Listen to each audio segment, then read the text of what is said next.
एक ऐसी कहानी जो सिर्फ सुनाई नहीं जाती, महसूस की जाती है। अगर आप अकेले हैं तो बेहतर होगा कि अभी यहाँ से चले जाएं, वरना जो आप सुनेंगे वो आपको रात भर सोने नहीं देगा। बारिश की हल्की बूंदें खिड़की के शीशों पर गिर रही थीं। कमरे में धीमी रोशनी और मोमबत्तियों की खुशबू थी।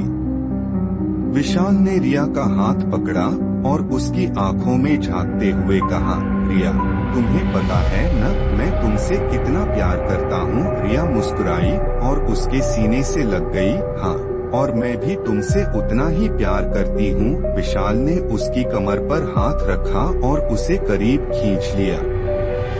उनकी 5वीं शादी की सालगिरह थी और सब कुछ परफेक्ट लग रहा था। लेकिन फिर विशाल की आंखों में अचानक एक अजीब सा भाव आया।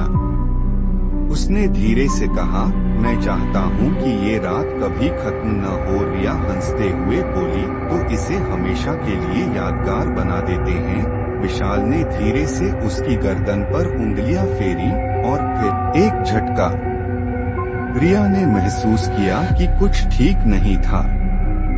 उसकी आंखों में डर उभर आया। विशाल, क्या कर रहे हो? लेकिन विशाल चुप था। उसका चेहरा शांत था, लेकिन उसकी आंखों में एक अजीब सा जुनून था। रिया की सांसें तेज हो गईं। उसने हाथ छुड़ाने की कोशिश की, लेकिन विशाल की पकड़ मजबूत होती गई। फिर अगली सुबह रिया का कोई अता पता नहीं था। पड़ोसी पूछते तो विशाल हंसकर कहता, वह अपनी माँ के पास गई है, कुछ दिन में लौट आएगी। दोस्तों ने फोन किया, लेकिन फोन बंद मिला। विशाल हर रोज ऑफिस जाता, दोस्तों से मिलता, अपनी जिंदगी पहले जैसी जीता रहा। लेकिन उसके घर के अंदर कुछ बदल चुका था। कमरे में अजीब सी ठंडक थी। दीवारों से एक अजीब गंध आने लगी थी। विशाल हर रात बिस्तर पर जाता और मुस्कुराते हुए कहता, गुड नाइट जान, लेकिन वहाँ कोई नहीं था। रिया की सबसे करीबी दोस्त साक्षी परेशान थी। उसने विशाल को फोन किया, विशाल, रिया कहाँ है? उसका फोन क्यों नहीं लग रहा? विशाल ने हंसते हुए कहा, ओह, उसने मुझसे कहा कि कुछ दिन तक किसी से बात नहीं करना चाहती। लेकिन साक्षी को यकीन नहीं हुआ। उसने पुलिस को खबर दे दी। पुलिस आई और पूरे घर की तलाशी ली। जब वे विशाल के बेडरूम पहुंचे तो दीवार से अजीब सी बदबू आ रही थी। दीवार को खटखटाया गया। कुछ अजीब था। फिर जब दीवार को तोड़ा गया, रिया वहां थी। उसकी आंखें खुली थीं, लेकिन उनमें कोई जीवन नहीं था।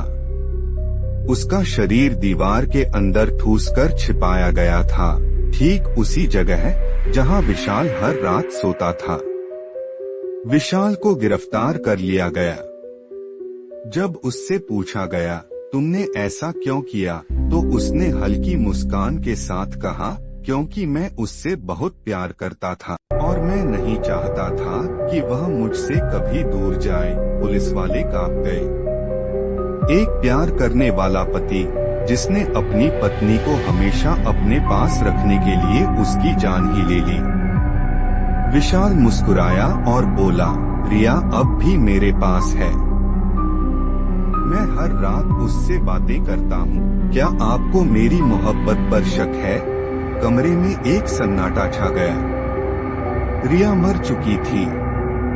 क्या प्यार वाकई इतना अंधा हो सकता है कि इंसान अपने ही हाथों से अपनी मोहब्बत को हमेशा के लिए कैद कर ले?